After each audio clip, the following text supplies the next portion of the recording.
Ibinuhos ni Kiyue ang hinanakit niya kay Nagumo, na kahit di seryoso sa kendo, gusto pa rin mag-participate. Pero si Neko, may ibang pananaw.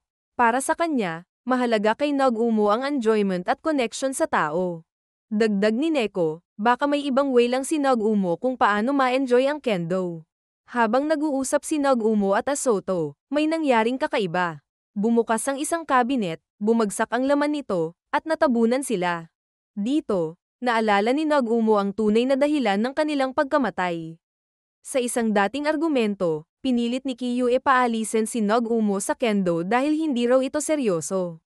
Sinagot siya ni Nagumo, gusto niya lang ma-enjoy ang ginagawa niya. Sa galit, dinabugan ni Kiyue ang shelf, bumagsak ito, at yun ang naging sanhi ng aksidente. Pero para kay Asoto, hindi aksidente yun, isang murder daw. Nagilty si Kiyue. Gusto niyang ayusin ang lahat, kaya nagpas siyang magsepuko. Samantala, bumisita si Nagumo sa kwarto ni Kiyue, at naglabas ng shockang nakatotohanan, patay na raw siya, habang si Kiyue ay buhay pa. Naglabas si Nagumo ng katana. Pinilit niyang kumbinsihin si Kiyue na siya ang maging kapalit sa buhay niya.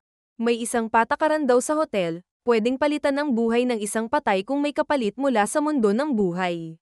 Ngunit hindi niya naipaliwanag ng maayos. Dahil nakonsensya si Kiyue sa pagkamatay ni Nagumo, hinayaan niyang mapatay siya nito. Sa huli, pareho silang nag-sorry. Si Kiyue, dahil hindi niya inintindi ang nararamdaman ni Nagumo. Si Nagumo, dahil gusto niya talagang mabuhay. Huli na nang napagtanto nilang naloko lang sila ni Asoto. Tumakbo si Nagumo sa labas ng hotel at lumabas ang pulang buwan.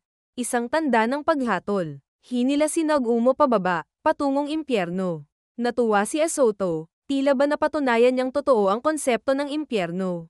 Nang tanungin siya ni Neko kung may kinalaman siya sa nangyari, tumanggi siya, pero hindi sigurado kung totoo.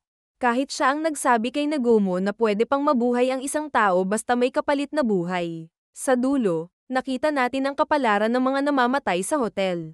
Si Kiyue, unti-unting naging abo. Ganun lang siya nawala, parang hindi na kailanman nag-exist.